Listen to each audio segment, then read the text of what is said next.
नमस्कार, मैं हूं रविंद्र जैन और आप देखना शुरू कर चुके हैं सबकी खबर।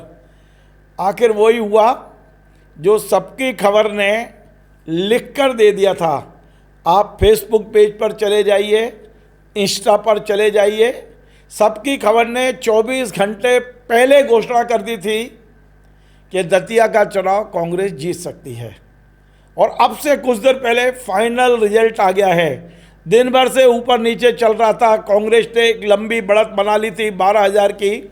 आखिरकार अंतिम मतगणना तक 6,056 वोट से भारतीय जनता पार्टी के उम्मीदवार आशुतोष तिवारी चुनाव हार गए हैं और कांग्रेस के कुंवर घनश्याम सिंह चुनाव जीत गए हैं।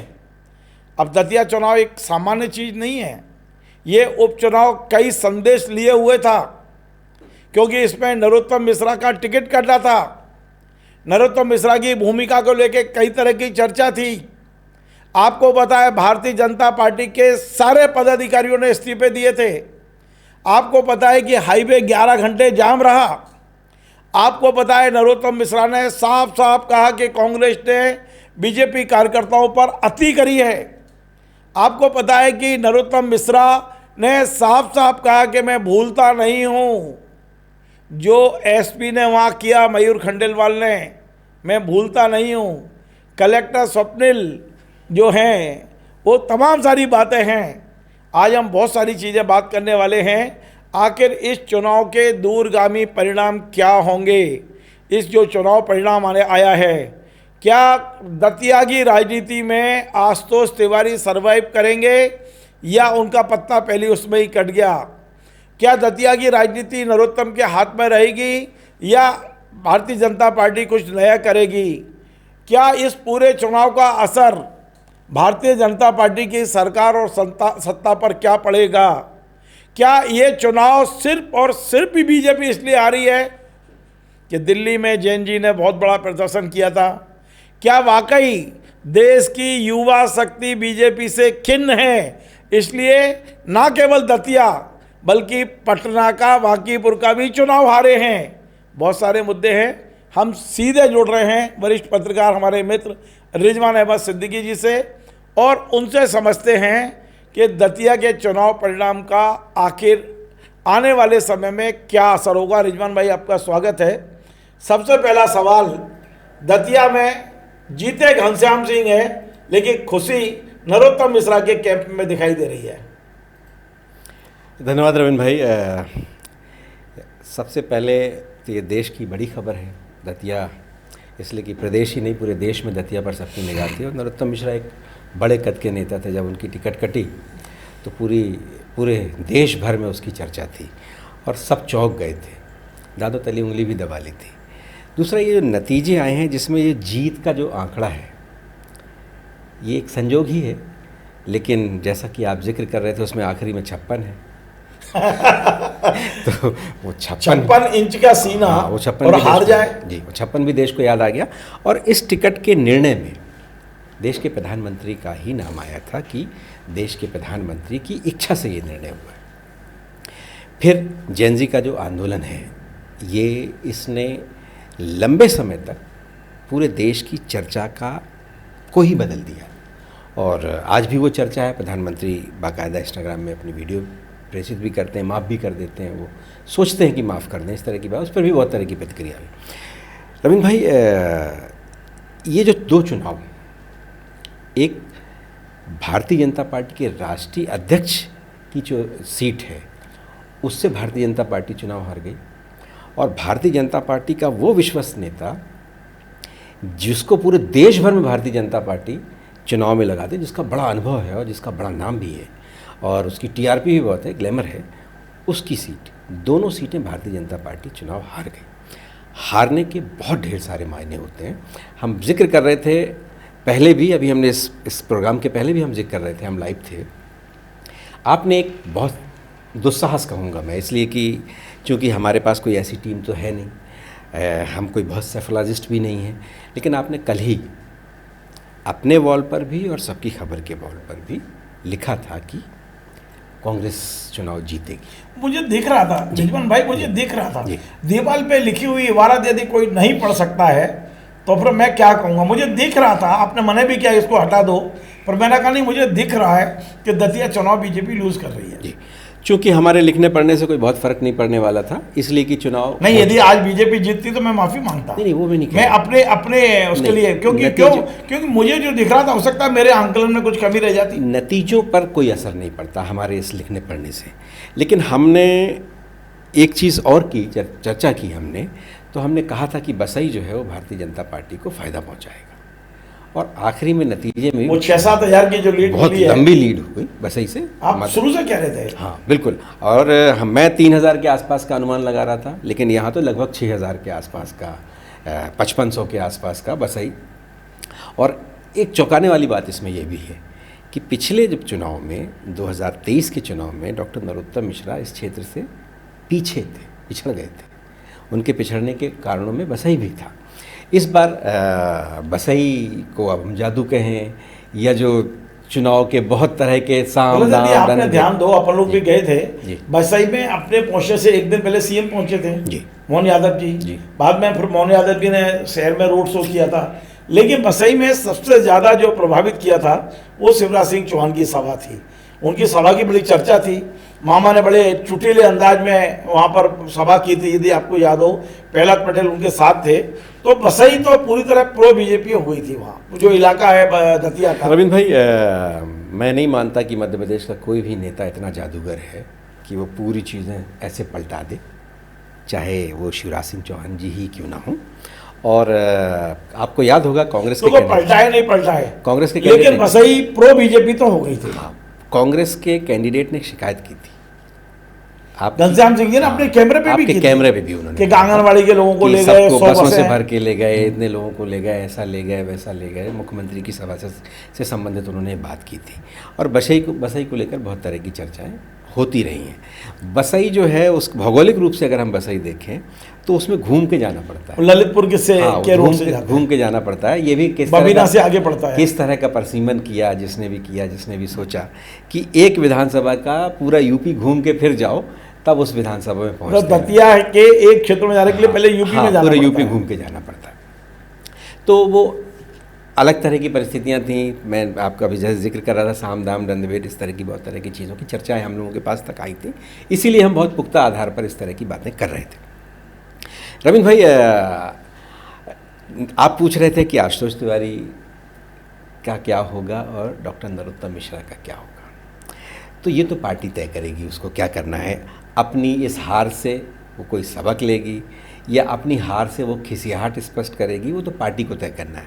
वैसे भारतीय जनता पार्टी में को मैं मानता हूँ उसमें करेक्शन का भी एक बहुत अच्छा मैकेनिज्म है।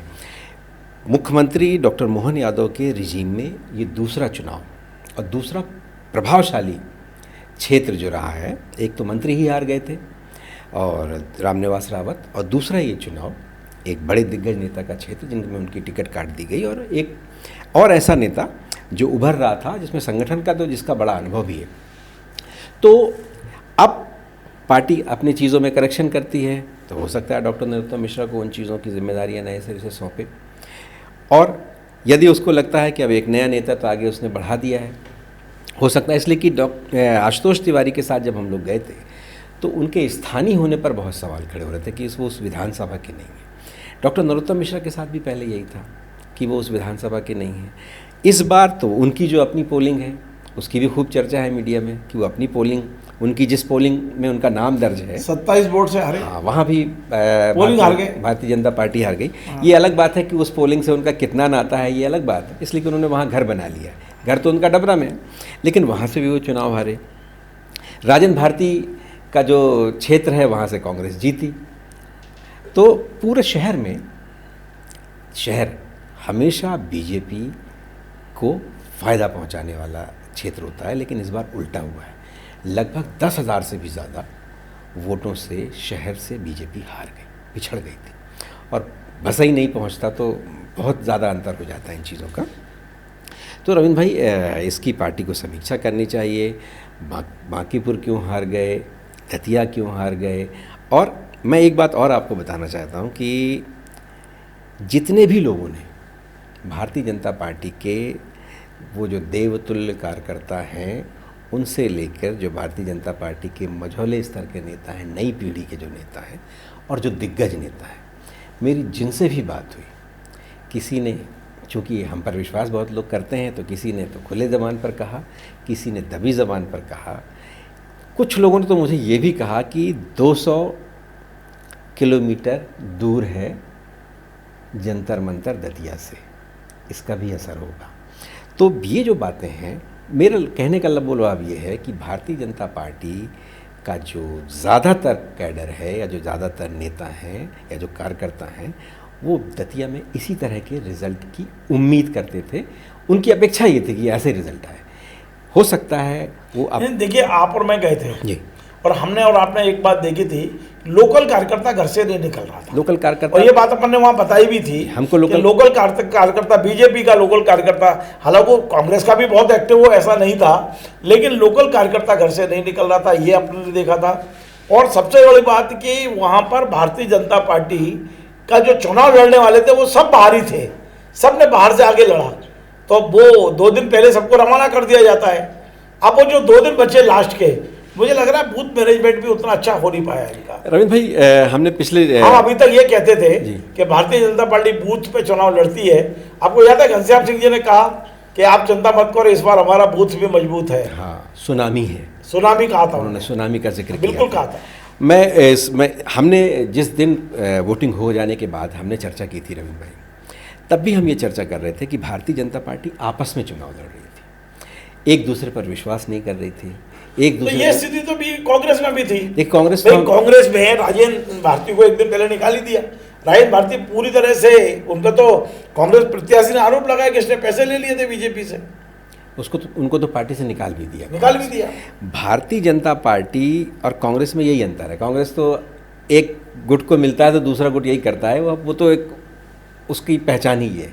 लेकिन भारतीय जनता पार्टी लड़ती है जब वो जीतने के लिए लड़ती है, सब कुछ कोशिश करती है, और कार्यकर्ता तो आखिरी समय तक लग ही जाता है। देखिए, मैं एक छोटी सी बात बहुत महत्वपूर्ण कह रहा हूँ कि अब मुख्यमंत्री डॉक्टर मोहन यादव और प्रदेश अध्यक्ष हेमंत खंडेलवाल, क्योंकि दोनों बैकफुट पे होंगे, एक सीट हारे हैं, तो क्या ये एक्सक्यूज नहीं देंगे कि भाई आप पटना भी तो हार गए हो, और ये नहीं कहेंगे कि यार ये तो जैन जी का असर है। रविंद्र भाई, आपको याद होगा हमने ये भी जिक्र किया था कि इस चुनाव के हारने से क्या मुख्यमंत्री या प्रदेश अध्यक्ष की सेहत पर कोई असर पड़ेगा? कोई असर नहीं पड़ता। हमने पहले भी कहा था कि कोई असर नहीं पड़ेगा। इसलिए नहीं पड़ेगा कि ये चुनाव ही कुछ इस जब समीक्षा होगी तो ये मुद्दा आएगा ना उभार के। बिल्कुल आएगा कि भाई जब हम वहाँ हार सकते हैं, जो राष्ट्रीय भारतीय जनता पार्टी के राष्ट्रीय अध्यक्ष की सीट है, तो ये तो राष्ट्रीय अध्यक्ष वहाँ भी तो यही किया, किसी को चुनाव पे राष्ट्रीय अध्यक्ष काम चालू कर दिया, सीट कर दिया, फिर बाद में मना कर दिया कि आप नहीं लड़ोगे। यहाँ भी क्या हुआ, यहाँ तो एक बिल्कुल सीधी एक पुराना वो भी फॉर्म खरीद लाए थे। यहाँ पुराना गीत याद आ गया मुझे कि भौरों ने खिलाया फूल और फूल को ले गया राजकुंवर, कुंवर जीत गए। तो यहाँ ये हुआ कि यहाँ भी दूल्हा किसी को दिखाए और शादी और किसी से वाली वही हुआ ना कि बारात पूरी लग गई और तैयारी हो गई, सब एंड टाइम पे दूल्हा बदल गया। दूल्हा बदल दो, गोली से पटक दिया भाई। बिल्कुल, हाँ, उतार ही दिया। तो और फिर उसके बाद जो कुछ भी हुआ। और अरविंद भाई, मैं एक चीज़ और कहना चाहता हूँ, इस चुनाव का एक बहुत बड़ा हार का कारण है जो प्रशासनिक मिशनरी है, उसकी नाकामी, उसका निकम्मापन, उसकी गैर जिम्मेदाराना व्यवहार, वो बहुत बड़ा कारण है। जो सरकार के खिलाफ जिसने माहौल बनाया, कार्यकर्ताओं को जिस तरह से कार्यकर्ताओं को पूरी तरह से आप विश्वास नहीं दिला पाए, इसलिए कि आप उसमें और उस प्रशासनिक इसमें हमें ये कहना कि निकम्मापन, अब ये देखिए भारतीय जनता पार्टी के पक्ष में यदि रिजल्ट नहीं आया तो उसको निकम्मापन कहेंगे। इसलिए कह रहा हूं, मुझे बताइए 11 घंटे से वो जाम पे बैठे थे, यदि एसपी कार्रवाई नहीं करता तो क्या करता? उसी की वजह, फूल के बो देता क्या? उसी की वजह कह रहा हूँ मैं, इसीलिए कह रहा हूँ। पहले भी हमने जिक्र किया, कांग्रेस होती तो 15 मिनट में वो रोड जाम खाली हो जाता, बीजेपी थी तो 1 घंटे में खाली हो जाता। लेकिन पकाया गया, इंतज़ार किया गया, कौन से निर्देश मांग रहे थे, क्या कर रहे थे, कैसे कर रहे थे, और आखिरी दिन 3 जब 11 घंटे बाद खाली कराया तब भी तो बुराई उन्हीं को मिली बेचारों को। नहीं, उन्होंने किया क्या? कार्यालय के अंदर बम आंसू गैस फेंक कार्यालय के अंदर क्यों लाठीचार्ज किया? कार्यालय के अंदर क्यों फेंकना? क्या जवाब देंगे इसका? कार्यकर्ताओं को नेता कैसे जवाब देगा? कार्यालय में तो लोग बंद थे ना, बाहर से ताला लगा देते, निकलने नहीं देते। वहां तो कोई आंसू गैस फेंकने के गोले फेंकने की जरूरत नहीं थी ना। देखिए, आप और मैं वहां नहीं थे जी, वहां क्या परिस्थिति थी और एसपी को क्यों निर्णय लेना पड़ा जी। ये एसपी अपने अधिकारियों को बताएगा, मुझे और आपको नहीं बताएगा। बिल्कुल। क्योंकि ये आपको बताया कि 3 दिन तक उस कार्यालय में क्या हंगामा रहा है। हम उनसे एक्सप्लेनेशन भी नहीं मांग रहे। हाँ, वही मैं कह रहा हूं। लेकिन एसपी ये तो बताएगा ना कि चुनाव के 3 दिन पहले इतनी बड़ी सूची तबादले क्यों निकाली थी उसने? वो तो बीजेपी ने करवाया, कांग्रेस ने आरोप लगाया। क्यों किया? क्योंकि उनका ये कहना था कि ये सारे जो टीआई थे वो नरोत्तम के खास थे, आपस में लड़ रहे थे ना। बिल्कुल लड़ रहे थे, आपस में लड़ रहे थे। भाजपा चुनाव कांग्रेस से लड़ी नहीं रही थी, आपस में लड़ रहे थे। भाजपा चुनाव तो बीजेपी से ही लड़ रही थी। तो ये जो सब तरह की परिस्थितियां हैं, ये जो ऐसी बहुत ढेर सारी परिस्थितियां हैं जिसने अंततः ये एक धारणा बना दी उस पूरे क्षेत्र में कि ये एक नहीं है। दूसरा, ये चुनाव लड़ने की तरह चुनाव नहीं लड़ रहे हैं और इसका नतीजा जनता के साथ। नहीं तो आपको लग रहा है कि कांग्रेस ने जो आरोप लगाया था कि पैसा आएगा, पैसा बटेगा, आप 5-5 हज़ार ले लेना, फिर वोट इनको, इसका कोई असर हुआ है क्या इस चुनाव में? कांग्रेस जनता को ये समझाने में तो सफल हो गई कि पैसा आया है। फिर बीजेपी के लोग आपस में कानाफूसी करने लगे। समझाने में सफल हुई कि दामोदर कहीं ना कहीं बीजेपी का ही कैंडिडेट है, लेकिन फिर भी 20-22 हज़ार वोट मिल गया। बेशक मिल गया। देखिए, वो तो दलित समाज अपने देखा, गांव का माहौल अपन ने देखा था बड़ा। लेकिन ये भी समझाने में तो सफल हो गई ना कि दामोदर कहीं ना कहीं बीजेपी से प्लांटेड है। बिल्कुल। कांग्रेस ये समझाने में भी सफल हो गई। और दूसरा, कानाफूसी ये जो होने लगी कि इसने पूरा नहीं पहुंचाया, उसने आधा पहुंचाया, इसने ये किया, बहुत तरह की चुनाव में ऐसे बहुत तरह की चीज़ें होती हैं जिसके पास करने को। अगर आप देख लो, बीजेपी समीक्षा बहुत गहरी करती है अंदर तक जाके, और बीजेपी को यदि इस बात पे कन्विंस हो गए नेता कि हम नरोत्तम के कारण से चुनाव हारे हैं, तो फिर वो छोड़ते नहीं है किसी को। जैसे नरोत्तम ने कहा मैं भूलता नहीं हूँ, वैसे संगठन भी कह सकता है कि हम भूलते नहीं हैं। देखिए, ये तो संगठन का उनका अपना अंदरूनी विषय है, तो वो जाने क्या वो भूलते हैं, क्या याद रखते हैं, कैसे किसकी टिकट काट देते हैं, कौन सा सर्वे रिपोर्ट करते हैं। वैसे अपन देखें तो नरोत्तम के आने से पहले दतिया एक कस्बा था जी। नरोत्तम के आने से पहले वहाँ भारतीय कांग्रेस का गढ़ माना जाता था। नरोत्तम ने उसको कम से कम भारतीय जनता पार्टी में तब्दील तो किया था। उसका इतिहास ये है कि वो सिर्फ एक बार राम मंदिर लहर में सुंदरलाल पटवा जब मुख्यमंत्री बने थे, उस समय एक बार भारतीय जनता पार्टी वहाँ से चुनाव जीती थी। उसके अलावा लगातार यही भारतीय परिवार जो निष्कासित हो गया, इनके पिताजी 5 बार विधायक थे वहाँ, फिर ये विधायक बने और उसके बाद इस बार वो फिर सफल हो गए नरोत्तम मिश्रा को हराने में। इन्हीं का मुकाबला डॉक्टर नरोत्तम मिश्रा से था और डॉक्टर नरोत्तम मिश्रा ने एक तरह से दतिया को एक विकास का गढ़ भी बनाया और कहीं ना कहीं भारतीय जनता पार्टी का भी गढ़ बनाया। कांग्रेस के हाथ से छीन लिया था वो, और पिछले बार वो नाकाम हुए और इस बार तो टिकट पाने में भी नाकाम हो गए। तो अब क्या लग रहा है आपको कि दतिया में अब क्या होगा और इस चुनाव का असर क्या होगा? मध्य प्रदेश की राजनीति पर असर क्या होगा? रविंद्र भाई, मध्य प्रदेश नहीं, पूरे देश की राजनीति पर इसका असर होगा। दतिया का असर तो मध्य प्रदेश तक बिल्कुल, मैं पूरे। हाँ, लेकिन यदि सारे परिणाम देखेंगे गुजरात से बिहार से लेके मध्य प्रदेश तक, तो हो सकता है वो ये कह दें कि भाई हमें तो जैन आंदोलन की वजह से इन चीज़ों का पार्टी हाईकमान को ये विचार करने के लिए एक ये लिटमस टेस्ट आप पिछले बार जिक्र कर रहे थे, ये एक लिटमस टेस्ट है कि आफ्टर जैन जी आंदोलन का लिमिटेड वो टेस्ट है। जैन जी के अलावा भी लिमिटेड टेस्ट है, जैन जी के अलावा भी कि आप बिना ये जो देवतुल्य कार्यकर्ता हैं उनसे विमर्श किए जब आप इस तरह के निर्णय लेते हैं, उनकी क्या राय है। यहाँ से अगर हम बात करें दतिया की, तो यहाँ से रिपोर्ट तो भारतीय जनता पार्टी अपने कार्यकर्ताओं से दूर होती जा रही है। भारतीय जनता पार्टी अपने निर्णयों को थोपने लगी है, कार्यकर्ता के बीच में चर्चा नहीं। कहाँ चर्चा हुई? देख लीजिए, दतिया ने बताया ना, कार्यकर्ता ने कि उनसे एक भी बात नहीं पूछी गई और पूरी फौज ने बड़ा होगा। जाहिर अगर आप ऐसा करेंगे, और ये तो उपचुनाव है, उपचुनाव में सरकार होते हुए आप अगर हार जाते हैं, डबल इंजन की सरकार होते हुए हार जाते हैं, डबल टिबल चौबल पता नहीं कितने तरह की इंजन है, वहाँ जब आप हार जाते हैं, तो जब पूरे विधानसभा का मध्य प्रदेश का जब चुनाव होगा या कहीं और का भी जब चुनाव होगा, एक साथ होगा, तो उस समय जब आप इस तरह के निर्णय लेंगे, और अब कार्यकर्ता को ये करना एक तरह से ये वो आप उस दिन बात कह रहे थे ना आप जिक्र कर रहे थे, आपने एक कहावत की थी कि बुढ़िया के मरने का गम नहीं है, लेकिन मौत का गम देख लिया। देख लिया। तो अगर कांग्रेस की वो सारी आदतें धीरे धीरे भारतीय जनता पार्टी के कार्यकर्ताओं में आने लगी, वो कार्यकर्ता जिन्हें हमने देखा था, जो चना लाई चिरौंजी ये खा के काम करता था, अब वो कार्यकर्ता तो रहा नहीं, इसलिए कि उसको मालूम है कि वो एक बड़ी सत्ताधारी पार्टी हो जिसके आलीशान 5 स्टार ऑफिस हैं, वो उस अब उस कल्चर में काम करने वाला कार्यकर्ता हो गया है, और उसे अब इस तरह से रिएक्ट करना एक अंतिम सवाल यह है, क्या नरोत्तम मिश्रा का अगला टारगेट एसपी कलेक्टर होंगे?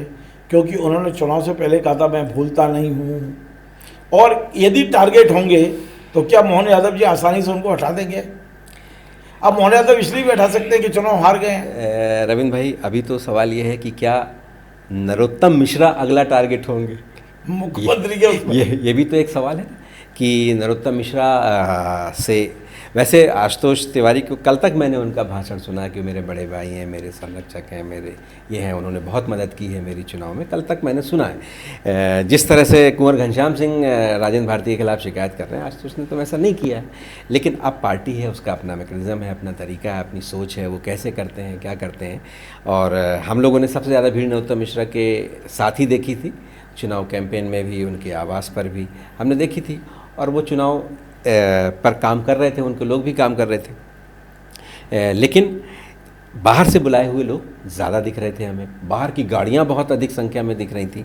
तो ये सब चीज़ें, अब अगर सब कुछ ठीक रहा और समीक्षा इस बात की करने की आई कि यार मिलजुल कर रहना ज़्यादा बेहतर है, तो जाहिर है कि एसपी कलेक्टर को कहीं ना कहीं उसका खामियाजा भोगना पड़ेगा।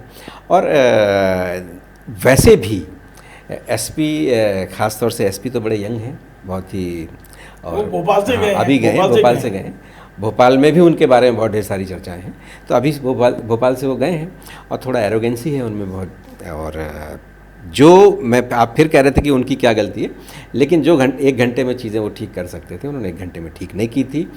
और जो कार्यकर्ता, मान लीजिए, हम तो नहीं जानते कार्यकर्ता ने क्या किया है, लेकिन कार्यकर्ता जो आक्रोशित हुआ, या कार्यकर्ता का जो रिएक्शन था, या बहुत तरह की चीज़ें, और जो जनता में भी एक मैसेज गया, वो इसी बात का गया कि आपने बहुत सख्ती की। रिजवान भाई, ये पूरी समीक्षा जो अपन कर रहे हैं ना, एक सवाल के बगैर पूरी नहीं हो सकती जी, और वो सवाल है संघ, आरएसएस। मैं ये देख रहा हूँ कि पिछले लंबे समय से मध्य प्रदेश में संघ तटस्थ हो गया है। संघ की सक्रियता लगभग बीजेपी के पक्ष में दूर दूर तक दिखाई नहीं दे रही है। संघ ने संगठन महामंत्री देने से फिलहाल इनकार कर दिया है, संगठन महामंत्री का पद खाली पड़ा है। संघ दतिया चुनाव में भी कहीं भी संघ की भूमिका हमको दिखाई नहीं दी, आप और हम गए थे, और कई जगह जाते तो दिखाई देती है। आपको लगता है कि संघ ने फिलहाल अपने हाल पे छोड़ दिया बीजेपी को एमपी में? आशुतोष तिवारी संघ के स्वयंसेवक हैं, थे वो, हाँ थे, हाँ। और आज मैं ये देख रहा हूँ कि जो मुख्यमंत्री संविदा जाया करते थे, संघ के लोग वहाँ आते थे, पिछले 6-8 महीने से ये सारी प्रक्रिया अपने को नहीं लगती थम सी गई है, कम हुई है। आप देखो हितानंद जी के जाने के बाद से ये कोई अचानक बड़ा चौंकाने वाला निर्णय आया। हाँ। हितानंद जी की माता जी उन्होंने वापस बुलाया, उनकी माता जी, और उसके बाद में लौटाया किसी को है नहीं। संघ कहीं ना कहीं ऐसे नहीं लगता कि कुछ ना कुछ तो है। हाँ, उनकी माता जी बहुत सीरियस थी, और ऐसे समय भी उन्हें वापस बुला लिया संघ ने अपने सारे दायित्वों से। और फिर उसके बाद ये पहले जिला संगठन मंत्री, के लिए प्रचारक के परिवार को भी मायने नहीं रखता, जिला संगठन मंत्री, संभागीय संगठन मंत्री, पहले ये व्यवस्था समाप्त की। अब जो संगठन महामंत्री की व्यवस्था भी नहीं है अभी फिलहाल तो, और उसको लेकर भी बहुत तरह की अटकलें हैं। उसका कोई असर है चुनाव पे? जाहिर है, इसलिए कि वो जो संगठक होते थे वो तो फुल टाइमर हैं, और वो जो संगठक हैं वो उनका अपना अलग तरीका, अपना काम। और मुझे लगता है कि ये जिस तरह का जो आक्रोश था, या जो वैकल्पिक व्यवस्था की गई बाहर से बुला कर, मुझे लगता है शायद संगठन महामंत्री होते तो इस तरह की व्यवस्था करने की ज़रूरत नहीं पड़ती। इसलिए कि आशुतोष तिवारी को भी बहुत कम समय मिला, उन्हें चुनाव लड़ने में बहुत ही कम समय मिला। हो सकता है उनको पहले मालूम भी नहीं रहा हो कि उन्हें चुनाव लड़ना पड़ सकता है, या इस तरह की उनकी तैयारी थी। और पहले तो यही था कि दतिया में चुनाव हो भी जाएगा, इसलिए कि लगातार आखिरी दिन तक, जिस दिन इलेक्शन की तारीखें नॉमिनेशन की और टिकट डिक्लेयर जिस दिन हुआ, उस दिन तक राजेंद्र भारती का केस सुनवाई में था। तो उस दिन भी लग रहा था कहीं ऐसा ना हो कि यहाँ स्टे हो जाए। तो असमंजस की स्थिति थी, और सारी तरह की चीज़ों के बाद संघ की भूमिका, जो स्थानीय स्तर पर और प्रदेश स्तर पर जो वो बहुत तरह के कारण हैं। अब बीजेपी इसकी समीक्षा करेगी, इसलिए कि हम ऐसी समीक्षाएं बहुत नहीं कर सकते, गहराई से वो समीक्षा करेगी। लेकिन हमने जो सतही तौर पर या जो ऊपरी तौर पर या जो हमारा जो अनुभव है उससे जो भी हमने महसूस किया, वही एक आखिरी बात है रविंद्र भाई कि कार्यकर्ता खुश है, पूरे प्रदेश भर का नेता खुश है, ये बीजेपी के लिए अच्छे संकेत नहीं है। चलिए, बहुत बहुत धन्यवाद। रिजवान भाई ने बहुत गंभीर बात कही है, और वो कही है कि आप बार बार चीख के कहते हो कि हमारा देवतुल्य कार्यकर्ता, लेकिन कार्यकर्ताओं की भावनाओं को समझने की कोशिश आप नहीं कर रहे हो, और यही कारण है कि दतिया के परिणाम आते हैं। आप कार्यकर्ताओं को सुनने को तैयार नहीं, कार्यकर्ता की बात, उनकी भावना मानने को तैयार नहीं। संघ आपसे दूरी बना के बैठा हुआ है, जैन जी नाराज है, तो परिणाम तो यही आएंगे ना जो आए हैं। अब आप थोप दीजिए कि ये नरोत्तम के कारण से हार गए, या आप थोप दीजिए कि बाहर के लोगों के कार्यकर्ता लोग निकला नहीं। मुझे पता है बहुत सारी चीज़ें होंगी, एसपी कलेक्टर बदले जा सकते हैं, हो सकता है कि अब दतिया में पूरा अमूल चूक परिवर्तन हो संगठन में, नरोत्तम मिश्रा का हो सकता है एक भी व्यक्ति वहाँ पर ना लिया जाए, ये भी हो सकता है। ये बीजेपी है, मैं जानता हूँ बहुत सारी चीज़ें आगे चल के होंगी, लेकिन भारतीय जनता पार्टी को कुछ नहीं, अपने गिरबान में एक बार झांकना चाहिए कि जिस कार्यकर्ताओं को आप देवतुल्य मानते हो उस कार्यकर्ता की भावनाओं को भी तो समझो। 11 घंटे यदि उन्होंने जाम लगाया है तो बैठते बात करते, लेकिन मुझे लगता है इनके पास इतना टाइम नहीं था, और बहुत जल्दीबाजी में चुनाव हुआ, और परिणाम जो हमें दीवार पे लिखा दिख रहा था, मैंने 24 घंटे पहले मैंने अपने फेसबुक की वॉल पे लिख दिया था, नतीजा ये है, और आज नतीजा वही आ चुका है। नमस्कार।